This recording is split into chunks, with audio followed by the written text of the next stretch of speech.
Because you're the ones headed to the polls, we wanted to make sure you had a chance to put your questions to both the yes and no campaigns during our Calgary 2026 debate.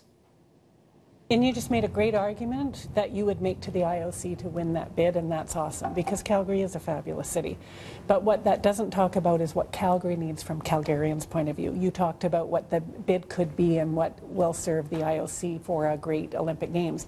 And I've never questioned whether we could, because we proved that we can host a Winter Games and do it well. I've never doubted that.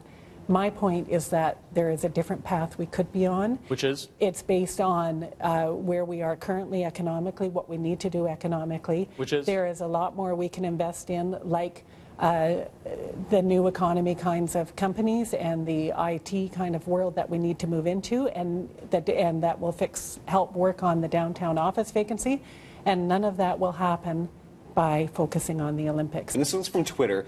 Why host any events in BC and have them not pay for their share? I don't have the advantage of seeing the bid book. I've only seen what's published, which is a summary, and so I don't know the plan for how Whistler would be worked with. And the quotes in the media say some people in Whistler aren't yet aware of that plan.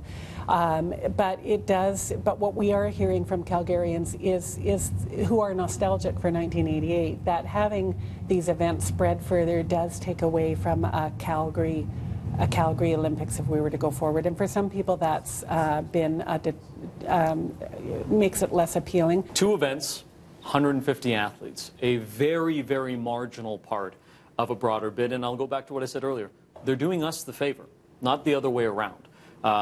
You don't say, come to my city, don't pay for a hotel, I'm going to save you money, but can you renovate your apartment for me so that I can come stay there? And I like a humidifier when I go to sleep. Can you please set that up for me if you're doing me a favor and visiting out of town? That's what this is. And I think that they're saving us money on not having to rebuild a very, very expensive facility, and I think that's a neighborly thing that we need to do. Basically what it's going to cost us at the end, the citizens of the Calgary.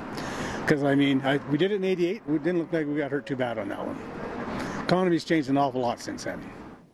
Okay, I think a lot of people are asking that question. Yeah. Jason, let's start with you. So let's address that very directly. People make the comparison between 1988 and now and think that the example's commensurate. You have to actually think to 1980-81 when we won the games and bid, and the fiscal conditions of the province and the city, and they were incredibly tenuous. We had 19% interest rates. We had the National Energy Program. Another Trudeau happened to be in the Prime Minister's seat at that time. It was an incredibly fiscally tenuous time. We were able to make the economic gains because of it.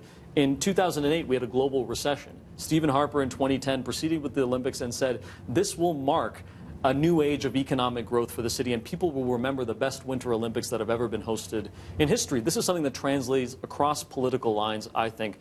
Now, in relation to what this is going to cost the average Calgarian, there's 2 ways to look at that.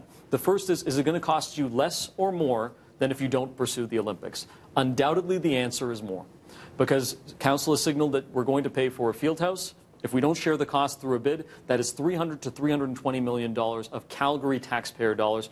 No assistance, no $700 million from the IOC in cash, no $1.453 billion from the Fed, and no $700 million from the province. That is us.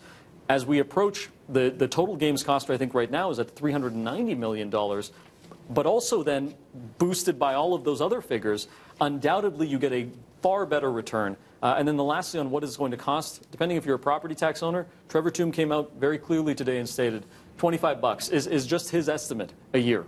$25. I think we have to actually take him at his word on that and go forward with that confidence. I thought that was an excellent question, and I didn't hear the answer there. $25. In 1988, Calgary negotiated and received broadcast revenues like had never been seen before, and they did an awesome job.